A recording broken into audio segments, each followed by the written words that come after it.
ಸಿಕ್ಕಾಪಟ್ಟೆ ಆನೆ ಲದ್ದಿಗಳಿದಾವೆ, ಯಾರು ಇಲ್ಲ ಸುತ್ತಮುತ್ತ. ಸ್ವಲ್ಪ ಭಯದ ವಾತಾವರಣ, ನಮಗೂ ಸ್ವಲ್ಪ ಭಯ ಆಗ್ತಾ ಇದೆ. ರೋಡ್ಸ್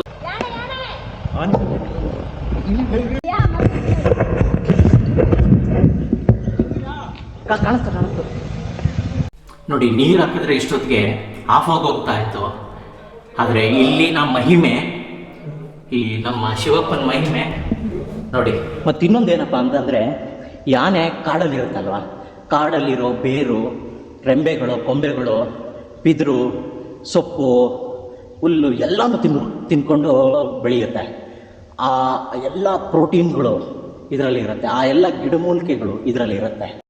ನಮಸ್ಕಾರ ಗೆಳೆಯರೆ, ಇವತ್ತು ನಾನು ಬಂದಿರೋದು ಕನಕಪುರದ ಹತ್ರ ಹುಣಸನಹಳ್ಳಿ ಅಂತ. ಹುಣಸನಹಳ್ಳಿ ಅಕ್ಕಪಕ್ಕ ಇರೋದೆಲ್ಲ ಕಾಡು. ಈ ಕಾಡೊಳಗಡೆ 2 ದೇವಸ್ಥಾನ ಇದೆ. ಆ ದೇವಸ್ಥಾನಕ್ಕೆ ಇವತ್ತು ನಾವು ಬೆಳಬೆಳಗ್ಗೆ ಎದ್ದು ಹೋಗ್ತಾ ಇದೀವಿ. ಆ ದೇವಸ್ಥಾನದ ಪಕ್ಕದಲ್ಲೇ ಹೊಳೆ ಇದೆ. ಹೊಳೆಯಲ್ಲಿ ಸ್ನಾನ ಮಾಡ್ಕೊಂಡು ಆ ದೇವರ ದರ್ಶನ ಮಾಡ್ಕೊಳ್ಳೋಣ. ಇನ್ನೂ ಒಂದು ದೇವಸ್ಥಾನ ಇದೆ. ಆ ದೇವಸ್ಥಾನದಲ್ಲಿ ಒಂದು ಮಹಿಮೆ ಇದೆ. ಆ ಮಹಿಮೆನ ಅಲ್ಲೋಗಿ ನಾನು ನಿಮ್ಗೆ ತಿಳಿಸ್ಕೊಡ್ತೀನಿ. ಇವಾಗ ಒಂದು ಡೀಪ್ ಕಾಡೊಳಗಡೆ, ಡೆನ್ಸ್ ಫಾರೆಸ್ಟ್ ಒಳಗಡೆ ನಾವು ಹೋಗ್ತಾ ಇದೀವಿ. ಈ ಫಾರೆಸ್ಟ್ ಒಳಗಡೆ ಸಿಕ್ಕಾಬಟ್ಟೆ ಒಂಟಿ ಸಲಗಗಳಿದೆ ಅಂತೆಲ್ಲ ಹೇಳ್ತಾ ಇದಾರೆ. ರೋಡ್ ಕೂಡ ನೀವು ನೋಡಬಹುದು. ಇದು ಮಣ್ ರೋಡ್, ಇದಕ್ಕೆ ಯಾವುದೇ ರೀತಿ ಟಾರ್ ರೋಡ್ ಆತರ ಏನಿಲ್ಲ. ಇದು ಫಾರೆಸ್ಟ್ ಒಳಗಡೆ ಇರೋ ದೇವಸ್ಥಾನ. ಈಗ ಹೋಗ್ತಾ ಇರೋದು ತಪ್ಪುಳ್ಳಿ ಅನ್ನೋ ಒಂದು ದೇವಸ್ಥಾನಕ್ಕೆ. ಆ ಜಾಗದಲ್ಲಿರೋ ದೇವಸ್ಥಾನಕ್ಕೆ. ಈ ಜಾಗ ಬಂದು, ಈ ದಬ್ಗುಳಿ ಅನ್ನೋ ಜಾಗ ಬಂದು ವೀರಪ್ಪನ ತಂಗುದಾಣ. ಅವರು ಬಂದು ಇಲ್ಲಿ ಉಳ್ಕೊಂತ ಇದ್ರು. ಇಲ್ಲಿ ಅವ್ರ ಆಕ್ಟಿವಿಟೀಸ್ ಗಳೆಲ್ಲ ಇಲ್ಲೂ ನಡೀತಾ ಇತ್ತು ಅಂತ ಹೇಳ್ತಾರೆ. ಹಿಂದಿನ ವಿಡಿಯೋದಲ್ಲಿ ನಾನು ನನ್ನ ಚೈಲ್ಡ್ಹುಡ್ ಫ್ರೆಂಡ್ ಅಂತ ಮನೋಜ್ ಅಂತ ಪರಿಚಯ ಮಾಡಿಸ್ಕೊಟ್ಟಿದ್ದೆ. ಅವ್ರ ಜೊತೆನೆ ಹೋಗ್ತಾ ಇದ್ದೀನಿ ಇವಾಗ. ಅವ್ರ ಮಾವರು ನಮ್ ಜೊತೆ ಇದ್ದಾರೆ. ಈ ಜಾಗದ ಮಹಿಮೆ ಬಗ್ಗೆ, ಈ ಜಾಗದಲ್ಲಿ ವೀರಪ್ಪನ್ ಬಂದು ಹೋಗ್ತಾ ಇದ್ದಿದ್ದು, ಅವ್ರು ಇದ್ದಿದ್ದು ಜಾಗ ಇದು, ನಾವು ಹೋಗ್ತಾ ಇರೋದು. ಈ ಜಾಗದ ಬಗ್ಗೆ ಅವ್ರ ಹತ್ರ ಸ್ವಲ್ಪ ವಿಷಯ ಕೇಳಿ ತಿಳ್ಕೊಳ್ಳೋಣ ಬನ್ನಿ. ಹೇಳಿ, ಈ ಜಾಗ ಏನ್ ವೀರಪ್ಪನ್ ಬಂದು ಹೋಗ್ತಾ ಇದ್ರ? ವೀರಪ್ಪನ ಜಾಗ. ವೀರಪ್ಪನವರು ಈ 3 ಸ್ಟೇಟ್ ಅಲ್ಲೂ ಓಡಾಡ್ತಾ ಇದ್ರು. ಇದು ಗೋಪಿನಾಥಮ್ಮ, ದಬ್ಗುಳಿ, ಮಲೆ ಮಹದೇಶ್ವರನ ಬೆಟ್ಟ, ಈ ಎಲ್ಲಾ ಕಡೆ ತಿರ್ಗಾಡ್ಕೊಂಡು ಅವ್ರ ಕಾರ್ಯಾಚರಣೆಗಳು ಮಾಡ್ತಾ ಇದ್ರು. ಈ ದೇವಸ್ಥಾನ ತುಂಬಾ ಪವಾಡ ಇದೆ. ದಬ್ಗುಳಿ ಬಸವೇಶ್ವರ ಅಂದ್ರೆ ತುಂಬಾ ಪವರ್ಫುಲ್ ಇದೆ. ಅಲ್ಲಿ ಹೋಗಿ ನಾವು ಸ್ವಚ್ಛತೆ ಕಾಪಾಡ್ಕೋಬೇಕು. Veg, only veg, non veg use ಮಾಡುವಂಗಿಲ್ಲ. ಅಕ್ಕಪಕ್ಕ ಕೊಳಕು ಬಳಕು ಏನು ಮಾಡುವಂಗಿಲ್ಲ. ಬಟ್ ಅಲ್ಲಿ ಹೋಗಿ ನಾವೇನಂತ ಮಾಡಿದಾಗ ಅಲ್ಲಿ ಜೇನುಹುಳುಗಳು ಪ್ರಾಬ್ಲಮ್ ಕೊಡ್ತವೆ. ನಾನ್ ವೆಜ್ ತಿಂದೋದ್ರೆ ಜೇನುಹುಳುಗಳು ಕಚ್ಚುತ್ತವೆ. ಪಕ್ಕ ಜೇನುಗಳು ಕಚ್ಚುತ್ತವೆ. ಮತ್ತೆ ಆಮೇಲೆ ಗೂಳಿ ಚಳಿ ಜ್ವರ ಎಲ್ಲ ಬರುತ್ತೆ. ಗೂಳಿ ಕನ್ಸಲ್ ಬಂದು ಏನ್ ಚಳಿ ಜ್ವರ ಬಂದ್ರೆ ಹಂಗೆ ಗುಬ್ಬುತ್ತೆ ಹಾಕೊಂಡು ಆ ತರ ವ್ಯವಸ್ಥೆಗಳೆಲ್ಲ ಆಗಿದೆ. ಸುಮಾರು ಇನ್ಸಿಡೆಂಟ್ ನಡೆದಿವೆ ಅಲ್ಲಿ. ಬಟ್ ಅಲ್ಲಿ ತುಂಬಾ ಸ್ವಚ್ಛತೆ ಕಾಪಾಡ್ಕೊಂಡು ಹೋಗಿ ದೇವಸ್ಥಾನಕ್ಕೆ ಹೋಗಿ ಬರಬೇಕು. ತುಂಬಾ ವರ್ಷಕ್ಕೊಂದ್ಸರಿ ತುಂಬಾ ಜಾತ್ರೆ ನಡೆಯುತ್ತೆ. ಜಾತ್ರೆಯಲ್ಲಿ ತುಂಬಾ ತೆಪ್ಪೋತ್ಸವ ಮಾಡ್ತಾರೆ. ತುಂಬಾ ಪವರ್ಫುಲ್ ಆಗಿರೋದ್ರಿಂದ ನಾವು ನೀಟಾಗಿ ಹೋಗಿ ನೀಟಾಗಿ ಬರಬೇಕು. ಅದೇ ತರ ಮುಂದಕ್ಕೆ ನಾವು ಅಲ್ಲಿ ಮುಂದಕ್ಕೆ ಹೋದ್ರೆ 45 ಕಿಲೋಮೀಟರ್ ಮಹೇಶ್ವರ ಬೆಟ್ಟಕ್ಕೆ ಹೋಗ್ಬೋದು. ಬೈಕಲ್ಲಿ ಹೋಗ್ಬೇಕು, ಕಾರ್ ಹೋಗಲ್ಲ. ಒಳ್ಳೇದು ನಡೆದ್ರೆ ಬೆಟ್ಟಕ್ಕೆ ಹೋಗ್ಬೋದು. ಇದೆಲ್ಲ ತುಂಬಾ ಚೆನ್ನಾಗಿದೆ ಜಾಗ. ಅಲ್ಲಿ ನಿಮಿಷ, ಇವಾಗ ನಾನು ನಿಮ್ಗೆ ಹೊರಗಡೆದೊಂದು ವ್ಯೂ ತೋರಿಸ್ತೀನಿ, ನೋಡ್ಕೊಳ್ಳಿ ಎಷ್ಟು ಚೆನ್ನಾಗಿದೆ ಅಂತ.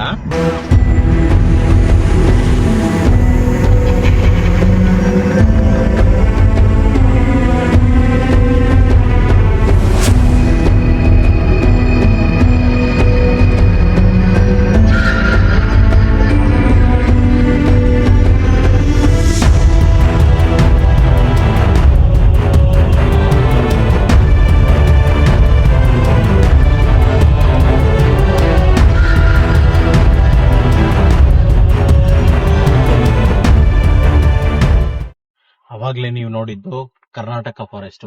ಈಗ ನಾವು ಎಂಟ್ರಿ ಆಗ್ತಾ ಇರೋದು ತಮಿಳುನಾಡು ಫಾರೆಸ್ಟ್.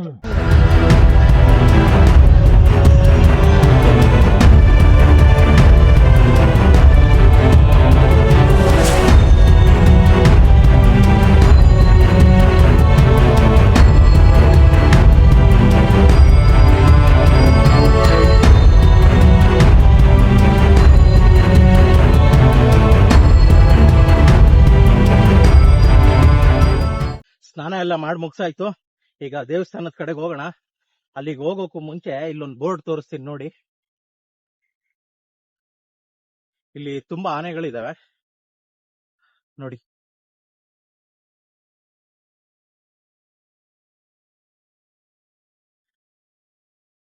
ನನಗಂತೂ ಈ ತರ ಜಾಗಗಳಿದ್ಬಿಟ್ರೆ ವಾಪಸ್ ಹೋಗಕ್ಕೆ ಮನ್ಸೇ ಆಗೋದಿಲ್ಲ. ಬಟ್ ಹೋಗ್ಬೇಕಲ್ವಾ.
ಗೆಳೆಯರೇ, ಈ ದೇವಸ್ಥಾನದ ಪಕ್ಕ ಇನ್ನೂ ಒಂದು ದೊಡ್ಡ ದೇವಸ್ಥಾನ ಇದೆ.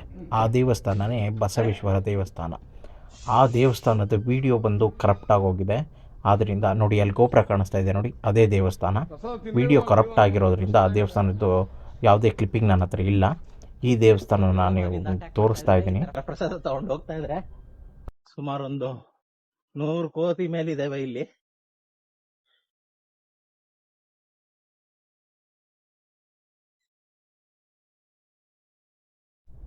ಇವಾಗ ನಾವು ನೋಡೋಕೆ ಹೋಗ್ತಾ ಇರೋದು 101 ಸ್ವಾಮಿ ದೇವಸ್ಥಾನ. ಆ ದೇವಸ್ಥಾನಕ್ಕೆ ಹೋಗೋದು ಆಗಲೇ ನೋಡಿದ್ಕಿನ್ನ ಭಯಂಕರವಾದ ಒಂದು ಕಾಡು ಒಳಗಡೆ. ಈ ಕಾಡು ಒಳಗಡೆ ಸಿಕ್ಕಾಪಟ್ಟೆ ಆನೆ ಇದೆ. ಸಿಕ್ಕಾಪಟ್ಟೆ ಆನೆ ಲದ್ದಿಗಳಿದಾವೆ. ಯಾರು ಇಲ್ಲ ಸುತ್ತಮುತ್ತ. ಸ್ವಲ್ಪ ಭಯದ ವಾತಾವರಣ.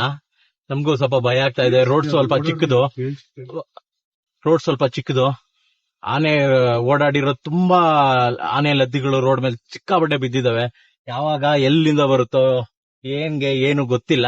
ಹೋಗ್ತಾ ಇದೀವಿ ದೇವಸ್ಥಾನಕ್ಕೆ, ನೋಡೋಣ. ನೋಡಿ, ಸಿಕ್ಕಾಪಟ್ಟೆ ಇದೆ ಆನೆ ಲದ್ದಿಗಳು. ನೋಡಿ, ರೋಡ್ ತುಂಬಾ ಗಿಡ ಮರಗಳನ್ನೆಲ್ಲ ಮುರಿದಾಕಿದಾವೆ. ಸಿಕ್ಕಾಪಟ್ಟೆ ಲದ್ದಿಗಳಿದಾವೆ. ನಮ್ಗಂತೂ ಭಯನೇ ಆಗ್ತಾ ಇದೆ. ಯಾವಾಗ ಎಲ್ಲಿ ಸಿಗುತ್ತೋ ಹೆಂಗೋ ಗೊತ್ತಿಲ್ಲ. ಈ ಜಾಗದಲ್ಲಿ ಪ್ರತಿ 10 ಹೆಜ್ಜೆಗೂ ಆನೆಯ ಲದ್ದಿಗಳು ಕಾಣಿಸ್ತಾ ಇದ್ದಾವೆ. ಪ್ರತಿ ಅಕ್ಕಪಕ್ಕ ಏನು ಗಿಡ ಮರಗಳು ನೋಡ್ತಾ ಇದ್ದೀರಾ, ಒಂದೊಂದು 100 ಮೀಟರ್ಸ್ ಇಲ್ಲ, ಬರೀ 50 ಮೀಟರ್ಸ್ಗೆ ಮರ ಬಿದ್ದು ಇರೋದು, ರೆಂಬೆ ಕೊಂಬೆಗಳನ್ನ ಮುರಿದಾಕಿರೋದು. ಮತ್ತೆ ಈ ಬಿದಿರು ಬರುತ್ತಲ್ಲ, ಆ ಬಿದಿರು ಎಲ್ಲೆಲ್ಲಿ ಕಾಣುತ್ತೆ ಅದೆಲ್ಲ ಬಂದು, ಅದು ಬಿದಿರು ಆನೆಗೆ ತುಂಬಾ ಇಷ್ಟ. ಆದ್ರಿಂದ ಆ ಬಿದ್ರ ಹತ್ರ ತುಂಬಾ ಆಟ ಆಡಿದೆ. ಅಂದ್ರೆ ಮುರಿದಾಕೋದು, ತಿನ್ನೋದು, ಎಳೆದಾಡೋದು, ಈ ತರ ಎಲ್ಲ ಮಾಡಿ ರೋಡ್ ಸೈಡ್ ಅಲ್ಲಿರೋ ಕ್ರಾಸ್ ಸೈನ್ ಬೋರ್ಡ್ಸ್ಗಳು ಏನೇನಿದಾವೆ ನೋಡಿ, ಇಲ್ಲೊಂದು ಬಿದ್ದಿದೆ ನೋಡಿ. ಈ ಬೋರ್ಡ್ಸ್ಗಳನ್ನೆಲ್ಲ ಬೀಳ್ಸಿದೆ.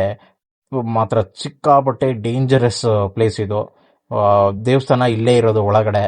ನೋಡೋಣ ಈ ಮಧ್ಯೆ ಯಾವ್ದಾದ್ರು ಆನೆ ಸಿಗುತ್ತಾ ಅಂತ.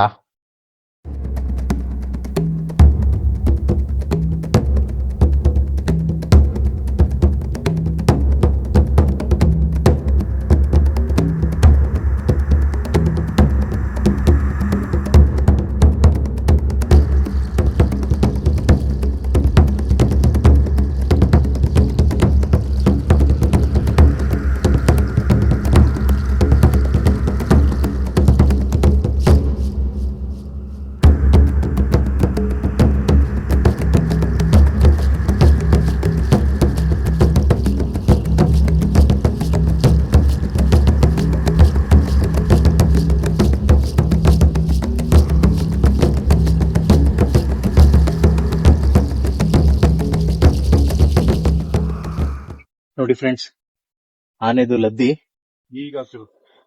ಈಗಲ್ಲ, ನೆನ್ನೆ ರಾತ್ರಿ ಹಾಕಿರೋದು. ಇಲ್ಲೆಲ್ಲ ನೋಡಿ, ಈ ಮರದ್ದು ಇದನ್ನೆಲ್ಲ ಕಿತ್ತಾಕಿ ಇದನ್ನ ತಿಂದಿದೆ ಆನೆ. ನೋಡಿ, ಇಲ್ಲಿ ಸುತ್ತಮುತ್ತ ಎಲ್ಲ ಕಿತ್ತಾಕಿ ನೋಡಿ ಇಲ್ಲಿ ಓಡಾಡಿರೋ ಜಾಗನೂ ಕಾಣುತ್ತೆ. ಮೋಸ್ಟ್ಲಿ ಇಲ್ಲಿಂದಾನೇ ಓಡಾಡಿರೋದು ಆನೆ. ನೋಡಿ ಇಲ್ಲಿ ಈ ಬಿದ್ರೆಲ್ಲ ಕಿತ್ತು ತಿಂದು ಆನೆ ಹೋಗಿದೆ.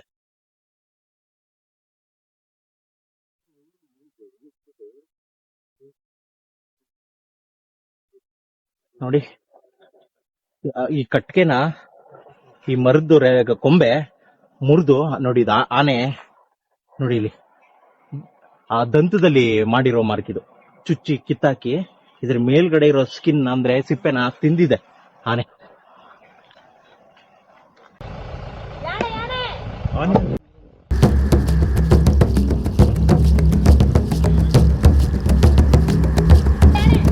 ಇಳಿಬೋದಾ?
ನಮಸ್ತೆ ಗೆಳೆಯರೆ, ನಾನು ಹೇಳ್ತಿದ್ದ ದೇವಸ್ಥಾನ ಇದೆ. ಇದು 101 ಸ್ವಾಮಿ ದೇವಸ್ಥಾನ ಅಂತ ಏನೋ ಕರೀತಾರೆ. ಇಲ್ಲಿ ದೀಪನ ನೀವು ಯಾವ್ದ್ರಿಂದ, ತುಪ್ಪದಿಂದ ಹಚ್ಚಿರ್ಬೋದು, ಎಣ್ಣೆಯಿಂದ ಹಚ್ಚಿರ್ಬೋದು, ಯಾವ್ಯಾವ ರೀತಿ ವಿಧವಾದ ಎಲ್ಲ ಎಣ್ಣೆಯಿಂದನೂ ಹಚ್ಚಿರ್ಬೋದು. ಬಟ್ ಇಲ್ಲಿ ಎಳ್ನೀರಿಂದ ದೀಪ ಹಚ್ತಾರೆ. ಇಲ್ಲಿ ದೇವ್ರ ಮಹಿಮೆ ಇದೆ. ಈ ದೀಪನ ಹಚ್ಚಿ ನಾವು ಇವತ್ತು ಅದನ್ನ ತೋರ್ಸೋಣ ಹೇಗೆ ಅಂತ. ಇದು ಮಹಿಮೆ ಈ ದೇವ್ರದ್ದು, ಎಳ್ನೀರಲ್ಲಿ ದೀಪ ಹಚ್ಚೋದು. ಬನ್ನಿ ಇದನ್ನ ಟೆಸ್ಟ್ ಮಾಡಿ ನಿಜಾನ ಹೇಗೆ ಏನು ಅಂತ ತಿಳ್ಕೊಳ್ಳೋಣ ಒಳಗಡೆ ಹೋಗಿ.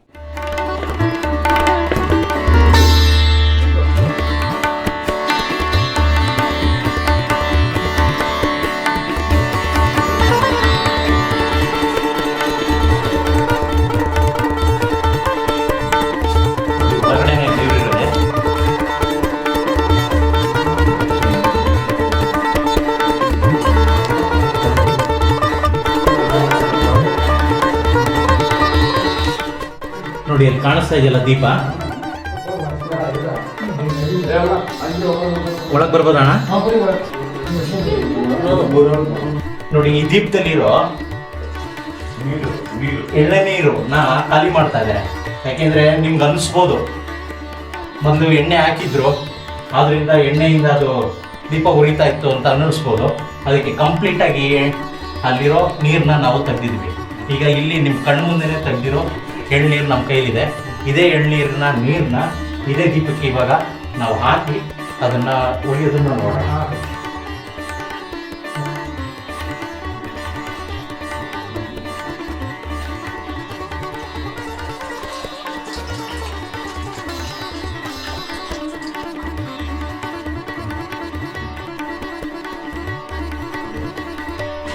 ಅವ್ರು ಯಾರು ಗೊತ್ತಾ?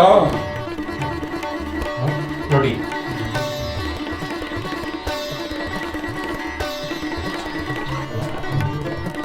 ಏನಿಲ್ಲ, ಇದು ಇನ್ನೊಂಚೂರು ಮಿಕ್ಕಿದ್ದು ಅದೇ ಎಳ್ನೀರು ಹಾಕಿದ್ವಿ.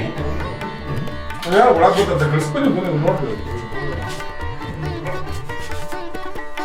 ಕುಡಿ.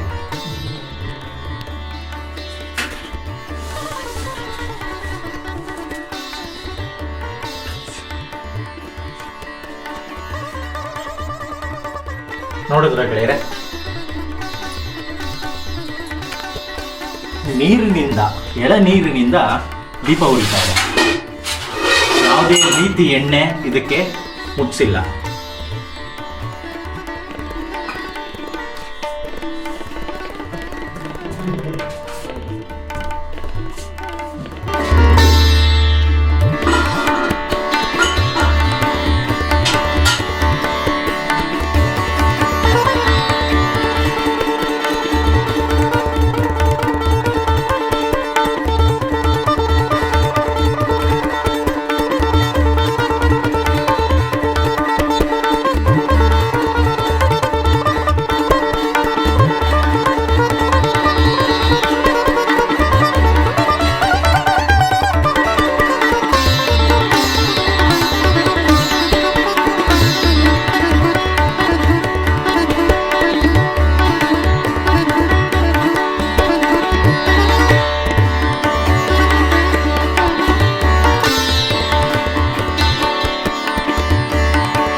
ನೋಡಿ, ನೀರು ಹಾಕಿದ್ರೆ ಇಷ್ಟೊತ್ತಿಗೆ ಆಫ್ ಆಗೋಗ್ತಾ ಇತ್ತು. ಆದರೆ ಇಲ್ಲಿನ ಮಹಿಮೆ, ಈ ನಮ್ಮ ಶಿವಪ್ಪನ ಮಹಿಮೆ ನೋಡಿ. ಓಂ ನಮಃ ಶಿವಾಯ. ಈ ಪರಮಾತ್ಮನ ಮಹಿಮೆನೇ ಇದು. ಎಳ್ನೀರಲ್ಲಿ ದೀಪ.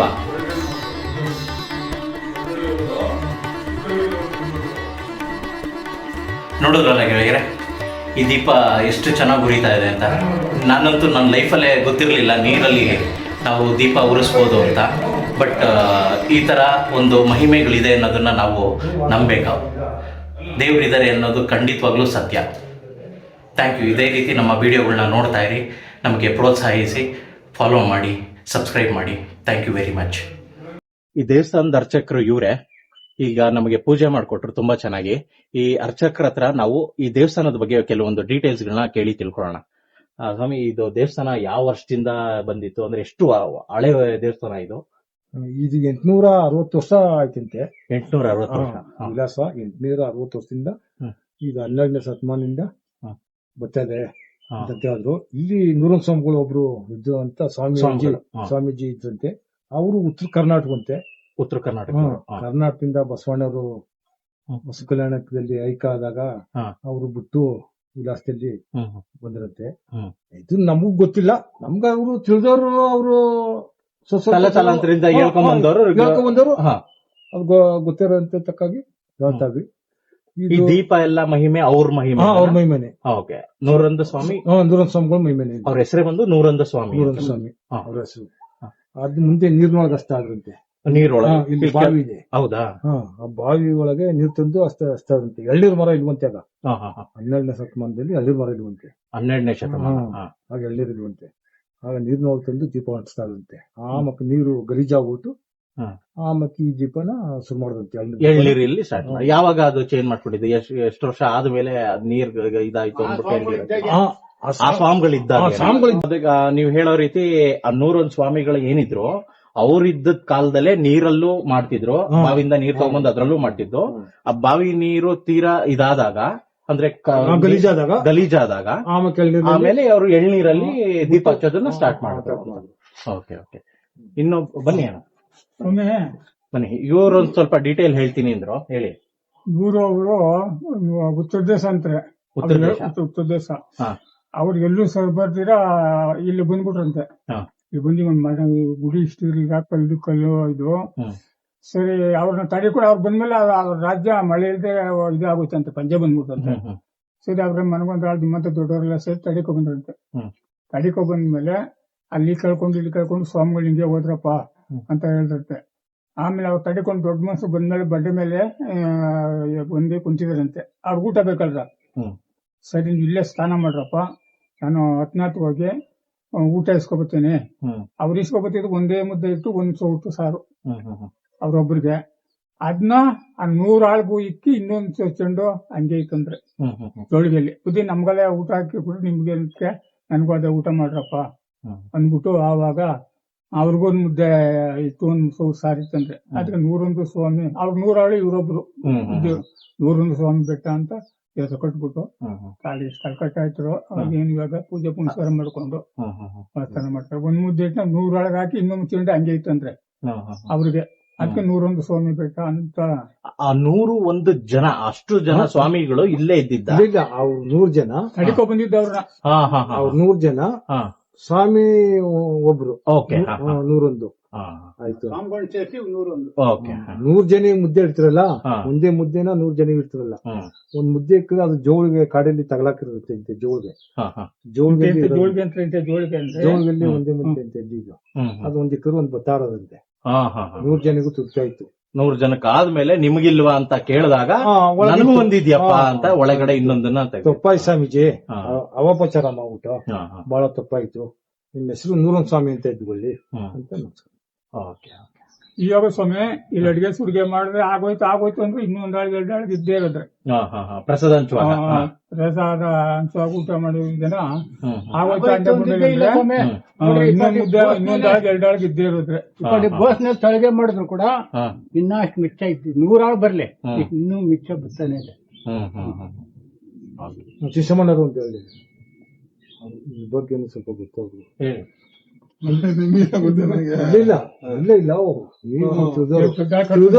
ಯಾರೇ ಆಗ್ಲಿ ಹಳೆಯದು 4 ದೊಡ್ಡ ತಿಳಿದಿತ್ತ ಒಳ್ಳೆತನ ಅದು ಹೆಂಗೆ ಇವ್ರು ಇಲ್ಲ. ಮೈಸೂರು ಮಹಾರಾಜರು ಕೊಟ್ಟಿರುವಂತದ್ದು ಈ ಕಂಠಿಯಾರ ಪದಕ, ಆಮೇಲೆ ಬೆಳ್ಳಿ ಕತ್ತಿ, ಬೆಳ್ಳಿ ತೇರು ಎಲ್ಲ ಇದೆ ಮಾಡ್ತೀನಿ. ಹೌದಾ? 100 ವರ್ಷ ಬಿಟ್ಟು ಮೈಸೂರು ಮಹಾರಾಜ ಕೊಟ್ಟರು. ಬೆಳ್ಳಿ ಎಲ್ಲ ನಿಮಗೆ ಮೈಸೂರು ಮಹಾರಾಜ ಕಂಠಿಯಾರ, ಬೆಳ್ಳಿ ತೇರು, ಬೆಳ್ಳಿ ಇದೆಲ್ಲ ಬಂದು ಸ್ವಾಮಿಗಳು ಕೊಟ್ಟಿದ್ದು. ಮೈಸೂರು ಮಹಾರಾಜ ಬಹುಮಾನ ಕೊಟ್ಟಿದ್ರು. ಸ್ವಾಮಿಗಳು ಕೊಟ್ಟಿದ್ದು ಅಂತ ಬಹುಮಾನ ಕೊಟ್ಟಿದ್ರು. ಮಹಿಮೆಗೆ ಮೆಚ್ಚಿ ಮೈಸೂರು ಮಹಾರಾಜರು ಕೊಟ್ಟಿರುವಂತ. ಮಹಾರಾಜರು ಕೂಡಿ ಅವರು ಸತ್ಯ ನೋಡ್ಬೇಕಂತ ನೋಡ್ಬಿಟ್ಟು ಬಂದು ಸತ್ಯ ನೋಡಿ ಅದು ಖುಷಿಯಾಗಿ ಅವ್ರು ಕೊಟ್ಟಿರೋದು. ಅಲ್ಲೇ ಮೈಸೂರಿಗೆ ಕರೆಸಿ ಮೆಸಗೆ ಕೂಡಿ ಮೆಸಗೆ ಹೋಗಿ ಕೊಟ್ರಂತೆ. ಮನೆಗೆ ಬೆಂಕಿ ಇಟ್ಟು ಅಂತ ಹೇಳುವ. ಈಗ ಹೇಳಿ ಏನ್ ಹೇಳಿದ್ರಿ ಸ್ಟೋರಿ ಹೇಳಿ. ಇಲ್ಲಿ ಬಂದಿ ಅವರು ಮೈಸೂರು ಮಹಾರಾಜರು ಎಲ್ಲ ನೋಡ್ಕೊಂಡು ಹೋಗಿ ನನ್ನ ಕರ್ಕೊಂಡೋಗಿ ಮೈಸೂರಲ್ಲಿ ಕರ್ಕೊಂಡೋಗಿ ಅರ್ಗನ್ ಮನೆಗೆ ಬೆಂಕಿ ಇಕ್ಕಿ. ಅರ್ಗನ್ ಮನೆ ಅಂದ್ರೆ ಮಾಮೂಲಿ ಮೆಣಸಿನಕಾಯಿ ಬೆಂಕಿ ಇಕ್ಕಿದಾಗ ಅವರು ಬೆಂಕಿ ಅದು ಕುರಿತಾ ಇದ್ದು ಅವ್ರ ಪಡೆದ ಬೇರೆ ಕಡೆ ಬರ್ತಾ ಇದ್ರು. ಬಿಳಿ ಕುದುರೆ ಮೇಲೆ ಬೀದಿಲಿ ಮೆರವಣಿಗೆ ಬರ್ತಾ ಇದ್ರು. ಅದ್ ನೋಡ್ಬಿಟ್ಟು ಕಂಠಿಯಾರ, ಬೆಳ್ಳಿ ತೀರು, ಬೆಳ್ಳಿ ಬಟ್ಲು ಎಲ್ಲ ಕೊಟ್ಟವ್ರೆ. ಸರ್, ಈಗ ಆ ಬಾವಿ ಒಂದು ಹೇಳಿದ್ರಲ್ಲ, ಆ ಬಾವಿ ಹತ್ರ ಹೋಗಿ ಆ ಬಾವಿ ಹೇಗಿದೆ ಅಂತ ಒಂದು ವೀಕ್ಷಣೆ ನೋಡಿ. ಬಾವಿ ತಗೋಬಾರ್ದು, ಆನೆ ಇದೆಯಾ? ಎಳ್ದಬ್ಬ ಬಾಯಿ ಬಿಡ್ತೀಗ ಹಾಗೆ ಎಳ್ದಬ್ಬ ಬಿಡ್ತು ಬಾಯಿ. ಹೌದಾ? ಇಲ್ಲೇ ಬಾವಿ ಇರೋದು, ಅಲ್ಲೇ ಇದೆ ಆನೆ. ಪರವಾಗಿಲ್ಲ, ಬನ್ನಿ. ಇರ್ಲಿಲ್ಲ ಓಕೆ, ಆನೆ ಇಲ್ಲೇ ಬಾವಿ ಪಕ್ಕದಲ್ಲೇ ಆನೆ ಇದೆ ಅಂತ ಹೇಳ್ತಾ ಇದಾರೆ. ಆದ್ರಿಂದ ಹೋಗೋದ್ ಬೇಡ ಅಂತ ಹೇಳ್ತಾ ಇದಾರೆ. ಹೋಗಿ ಅಲ್ಲಿ ಪ್ರಯತ್ನ ನೀರು ಇಲ್ಲ, ಎಲ್ಲ ಬದಿ ಮುಚ್ಕೊಂಡು ಸಮ ಆಗ್ಬಿಟ್ಟು. ಹೌದಾ? ಉಂಟಿದೆ ಆನೆ. ಹಾಗೆ ಆನೆ ಇಲ್ಲೇ ಇಲ್ಲೆಲ್ಲ ಕುಂಬಾರ ಸುತ್ತಮುತ್ತ ಸಿಕ್ಕಾಬಟ್ಟೆ ಆನೆ ಇದೆ. ಹ್ಮ್. ನಾನ್ ಬರ್ತಾ ದಾರಿಲಿ ನಿಮಗ್ ತೋರಿಸ್ದೆ, ರೋಡಲ್ಲೆಲ್ಲ ಸಿಕ್ಕಾಬಟ್ಟೆ ಆನೆ ಲದ್ದಿ. ಒಂದು ಆನೆದೊಂದು ವಿಡಿಯೋನು ಮಾಡಿದೀನಿ. ಸಿಕ್ಕಾಬಟ್ಟೆ ಒಂಟಿ ಸಲಗಳು ಈ ಕಡೆ ಇದೆ. ನೀವು ಇಲ್ಲಿಗೆ ಬರೋಕ್ಕೂ ಮುಂಚೆ ಈ ಸ್ವಾಮಿ ಇಲ್ಲಿರೋ ಅರ್ಚಕರ ನಂಬರ್ ಇಲ್ಲಿದೆ, ನೋಡ್ಕೊಳ್ಳಿ. ಈ ನಂಬರ್ಗೆ ಒಂದ್ಸರಿ ಕಾಂಟ್ಯಾಕ್ಟ್ ಮಾಡ್ಕೊಂಡು ಬಂದ್ರೆ ಅವರು ದೇವಸ್ಥಾನ ಓಪನ್ ಇದೆಯಾ ಇಲ್ವಾ ಅನ್ನೋದನ್ನ ಅವರು ತಿಳಿಸ್ಕೊಡ್ತಾರೆ. ಇಲ್ಲಿ ದೇವಸ್ಥಾನಕ್ಕೆ ಪೂಜೆಗೆ ಏನೇನ್ ತರಬೇಕು ಅಂತಾನು ಅವ್ರು ಹೇಳ್ತಾರೆ. ಆದ್ರಿಂದ ನೀವು ಈ ನಂಬರ್ ನೋಟ್ ಮಾಡ್ಕೊಳ್ಳಿ, ಈ ದೇವಸ್ಥಾನಕ್ಕೆ ಬಂದು ಇಲ್ಲಿರೋ ಮಹಿಮೆನ ತಿಳ್ಕೊಳ್ಳಿ.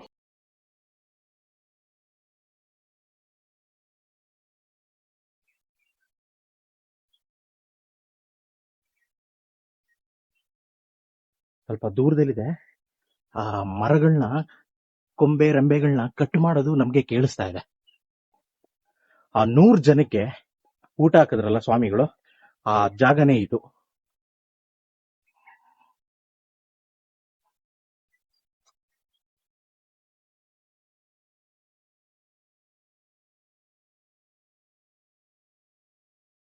ಈ ಆನೆ ಲದ್ದಿನ ತೊಳೆದ್ರೆ ಒಳ್ಳೇದಾಗುತ್ತೆ ಅಂತ ಹೇಳ್ತಾರೆ.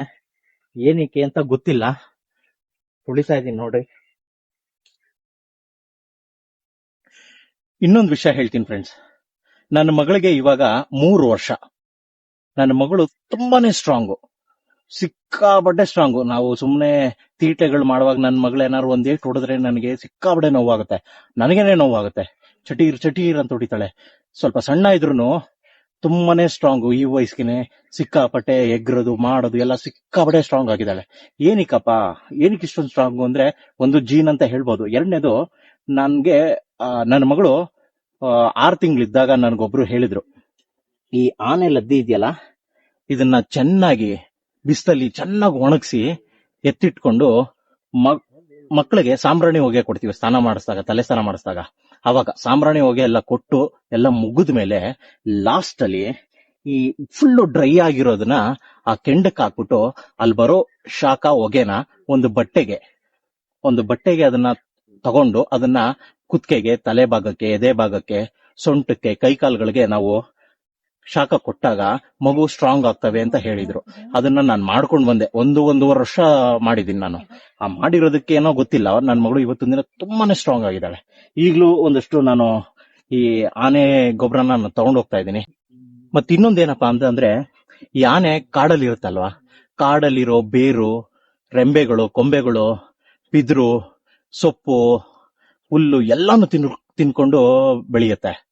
ಆ ಎಲ್ಲ ಪ್ರೋಟೀನ್ಗಳು ಇದರಲ್ಲಿ ಇರುತ್ತೆ, ಆ ಎಲ್ಲ ಗಿಡಮೂಲಿಕೆಗಳು ಇದರಲ್ಲಿ ಇರುತ್ತೆ. ಇದರಿಂದ ನಾವು ಏನಾರು ಒಂದು ಸಣ್ಣ ಭಾಗ ನಮ್ಮ ಮಗುಗೆ ಶಕ್ತಿ ಬರೋ ರೀತಿ ನಾವು ಕೊಟ್ಟರು ಒಳ್ಳೇದಾಗತ್ತೆ ಅನ್ನೋದೊಂದೇ ನಂಬಿಕೆ ಅಷ್ಟೇ. ಆದ್ರಿಂದ ನಾನು ಇದನ್ನ ಮಾಡಿದೀನಿ, ನನಗೆ ಒಳ್ಳೆ ಪ್ರತಿಫಲ ನನಗೆ ಸಿಕ್ಕಿದೆ. ಇದ್ರ ಮೇಲೆ ನಿಂತ್ಕೊಂಡ್ರು ಆನೆ ಕಾಲ್ ರೋಗ ಆಗ್ಲಿ, ಮತ್ತೆ ಕಾಲಲ್ಲಿ ಗಂಟಾಗೋದಾಗ್ಲಿ ಇದೆಲ್ಲ ಬರಲ್ಲ ಅಂತ ಹೇಳ್ತಾರೆ. ಆದ್ರಿಂದ ಇದನ್ನ ತುಳಿಯೋದು ಒಳ್ಳೇದು ಅಂತ ಹೇಳ್ತಾರೆ, ಪಾಸಿಟಿವಿಟಿ ಬರುತ್ತೆ ಅಂತಾರೆ. ಎಲ್ಲಾನು ಒಳ್ಳೇದೇ ಆನೆ ಇದರಿಂದ. ನೋಡಿ, ಟ್ರೈ ಮಾಡಿ ನೀವು ಒಂದ್ಸರಿ. Thank you for watching. Like, subscribe, and please click the bell icon.